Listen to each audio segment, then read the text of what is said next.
Hello, it's Jesse here, and we're back working on the big twin flathead, the 80-inch UH, and we got the tanks and the rear fender and the front fender off. Of course, you can see here it's getting ready to go out to paint. And then for right now, since we got that off there, and we're ready to start putting some stuff on the bike, just gotta fill in the holes, you know. So anyways, starting off here in this video, we're gonna work on installing a few things. Starting with probably installing the damper. We talked about that in a different video, so we'll just pop that in there. Now that we got the wheel off and the tire off, it makes a perfect time to do that. Then the next thing we'll probably put on is the coil brackets. It's one of the first things you gotta do. And we could have done in the first video when we were mocking up the tin and stuff, get ready for paint, but there was like no reason really yet. But now we can, because when this comes back up, it'll be there for good when we put that rear fender back on. Other things going forward, I'm not sure what's all going to be in this video, but we got to put the toolbox bracket on right here, because we can't do it with the fender in the way. We can do it now though, but we got to do it before we put the fender on, and then we can start putting this engine together. We got to fit the rings and pistons and so on. I'm not sure if we're going to do that in this video yet, but that's one of the next things going forward. When we start working on the motor, I'll give you some history on when we rebuilt this motor. There is a picture video I had, one of the first videos I put out there. I was kind of like putting it together. That was before I started like video recording and everything. So you can watch that video. You can see how it went together. It's kind of too bad I didn't narrate it, tell you all about everything we were doing, but we could talk about a little bit of it. But you'll see a lot of that going on when we start working on that 56 panhead motor. That needs a lot of bottom end repair and stuff. So we'll be working on that. And then, yeah, so stick around here and we're going to start working on putting some stuff on. So starting with the damper assembly.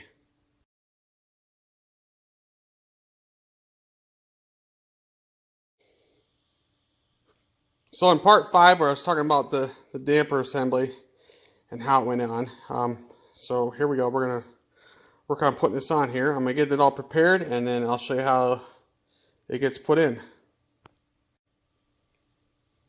There we are. I got it aligned properly. Now, to put this on, like I said before, we got to slide it up through that hole in the bottom of the fork right there. That hole right there. So it slides up through there. Goes all the way through. This lever, like I said, lines up and goes into this notch in the frame, like so. And then this one in the front hooks onto there, just like so. Now we'll go up there and put the stuff in the top. I'm gonna need another hand here for a second though, Helen. So hold on here a second, and we'll be right back. Okay, well, after I moved my hand out of the way, that kind of just stayed there, so not mess with it too much so it falls, but that's great. So anyways, first off, we put the flat washer in. That just falls down in there like so. And then we put the spring in. And then next we put the adjusting sleeve in. This piece here. We slide it through and we start threading it onto the stem and run it down until it stops, like the book says. So this curve here would probably be the bottom. Now we back it off half a turn like it said, so we'll put that to the top. That'd be considered half a turn. And then the rest of the stuff. So our lever, our handle, our Bakelite fiber washer, and then our keyed washer. It falls into the groove on the dampener rod, like so. The top nut, or the tightening nut here for the group.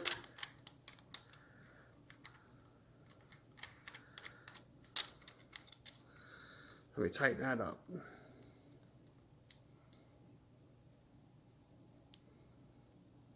Okay, hold on a second there. All right, with all that group tight, I got that top nut there tight, and now I'm gonna lock. I can lock it with this cadmium nut here on top. That's the proper finish for 1940. And then you just tighten that locking nut down. And I don't have the right wrench line here, but anyways, I'll grab that quick and tighten it up. But now it moves nice and freely yet. All right, there you are. That's how it's laid out. So we got that adjusting sleeve wash nut in the bottom there, the handle, and then that key, the fiber washer, then the keyed washer, then the group nut that holds all of it together, and then the locking nut that holds this nut holds this nut still. So right now it's loose. I can wiggle the forks as easily as I want. So I'm gonna, like, if I want to engage the tightening, I rotate it to the right, and then there, it's hard to turn it now. It stays. And then loosen it up.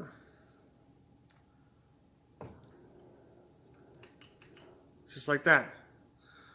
All right, well, let's go on to installing something else for now while we're here.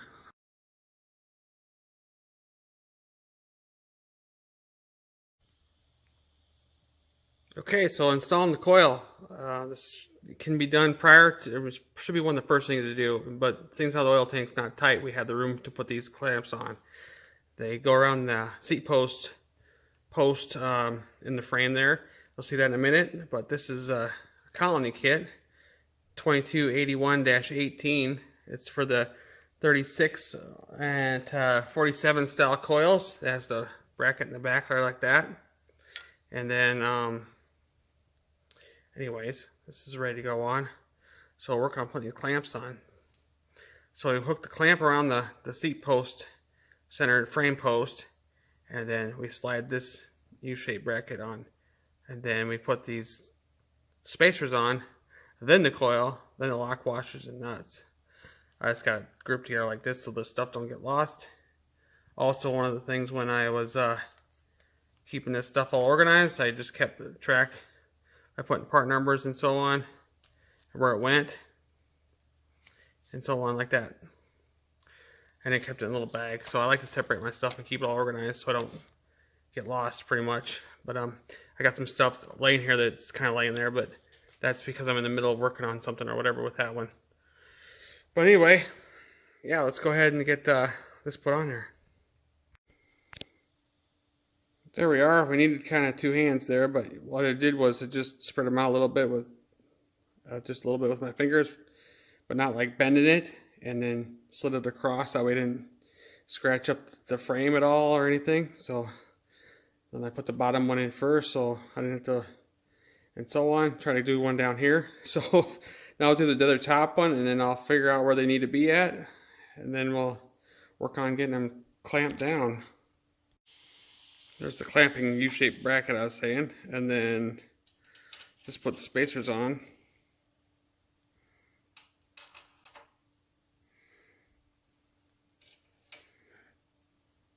Yeah, if you don't use these, it doesn't get the coil out far enough, and it doesn't work right.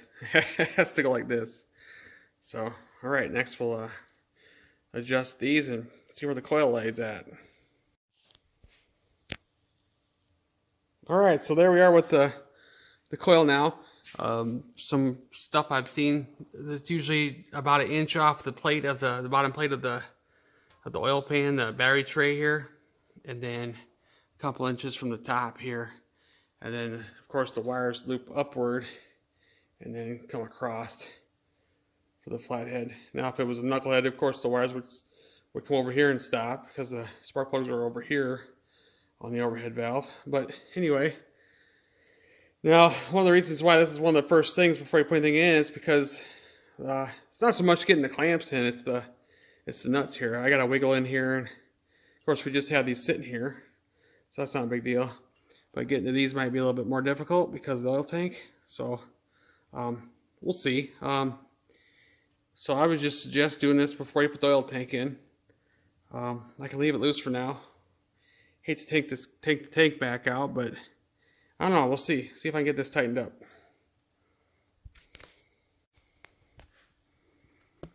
Yeah, it's pretty difficult, but I can do it. Be real careful. I can get in there with a wrench, and yeah, it'll take a little while at, a little bit at a time, but I'll get it. Anyway, I don't want to bang into stuff too much, so I'm gotta be real careful here. But anyway, I'll get this.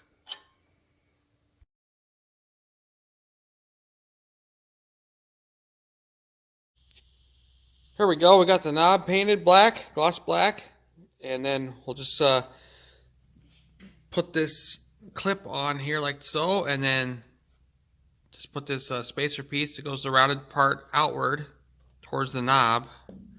That's how it is, or that's how it's supposed to be anyway. And we got the knob painted gloss black like the 40 paint finishes were listed out in the Palmer book. It talks about all the different stuff there for 1940, and gloss black finish for that ride control knob would be correct for 40 and 41 and older. 42 we could left it, and later we could left it parkerized, but this is a 40 bike, so we're not doing that. But just like so, and then we just take this piece and slide it onto the knurls in the back here of this piece. This gets all scratched up anyway, so I didn't really focus on trying to get to a good finish on that part. But anyway, we'll just pop this together and go put it on. Anyway, I'll move on to something else here after I get this on there.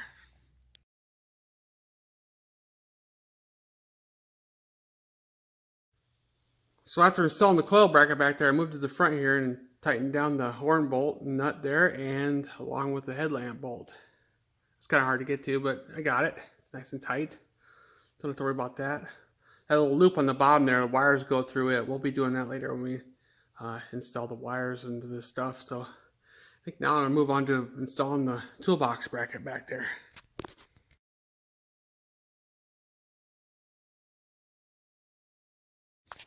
Just got done putting the toolbox bracket on here, and that's kind of how it's set up. The longer portion goes to the back because the way the toolbox sits here at the very top in the 3-hole part here, it brings the front part of the toolbox in, tucks it behind the oil tank here. And if you flip it the other way, it brings it too far forward, and it doesn't line up right. But anyway, according to the parts book, it shows a screw, lock washer, and a hex nut holding it on, which I copied here. I have seen it with rivets also, and I have seen it this way also, so I guess we just did it this way because we didn't have this piece riveted together. So it's not a big deal there, but we have to have this installed before we put the fender on because the fender lays behind here, and there's no way to get the hex nuts and stuff on there afterwards. So this is one of the last things we need to worry about before we start putting the fender back on. We get it back from being painted. There's a few other things we need to do here. Of course, we got to put the rear stand and stuff on, and the rear engine guard, or rear guard that's going to go on here. I have that put on. The bolts go on a certain way. We'll do that when we take the wheel off again, but otherwise, here we go. We're getting closer to getting more stuff on here.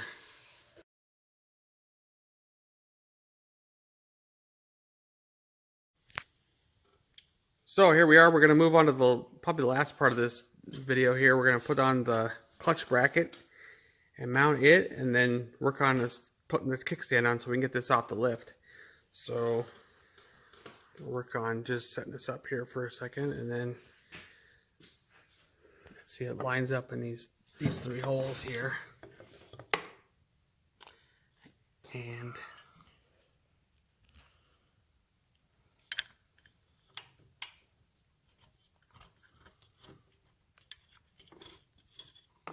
that one started.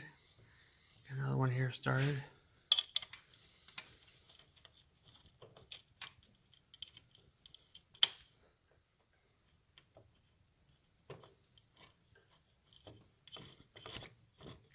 I'm trying to hold it in the right spot for you. we go. It looks good. You can probably like go over there. Oh no. Oh yeah. It still moves quite a bit. All right. Last one down here.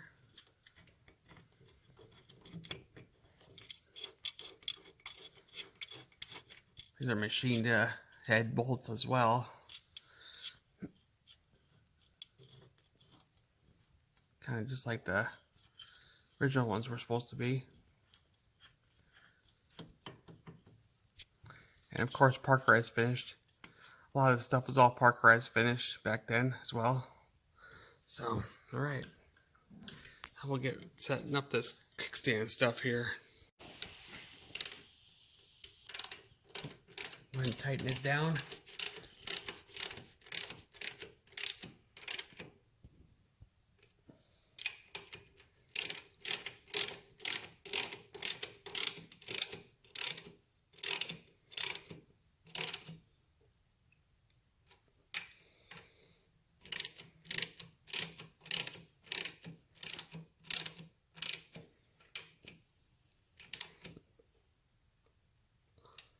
Make sure they're tight. Yeah, I'll just double check them here.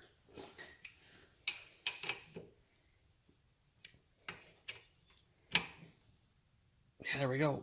They're good. There, we got the kickstand hooked all up here, and it's ready to go. So it should be able to sit on its own now on the floor. And it's kind of simple how it goes together. You just run this stuff, run the nut and the washers, and onto this locking piece here while it's on here, and then you run these bolts in and then put it on as a unit onto there like so. We had to use all 4 of our hands, so it was kind of hard to video record while we were doing it. But this should not have to, I don't think we'll have to take this off, because we can slide the rocker out of the way. We can slide the rocker out of the way and get the primary and stuff all on when we want to. And we can come in through here with the generator, put it in later. So, but for now, it's going to sit like this until we get the tin back from being painted. And we'll get back at this. But in the meantime, we got some other stuff we got to work on. So, anyway, I hope you enjoyed everything here for now. Like I said, we'll get back to other things and this eventually. And we'll see you again soon.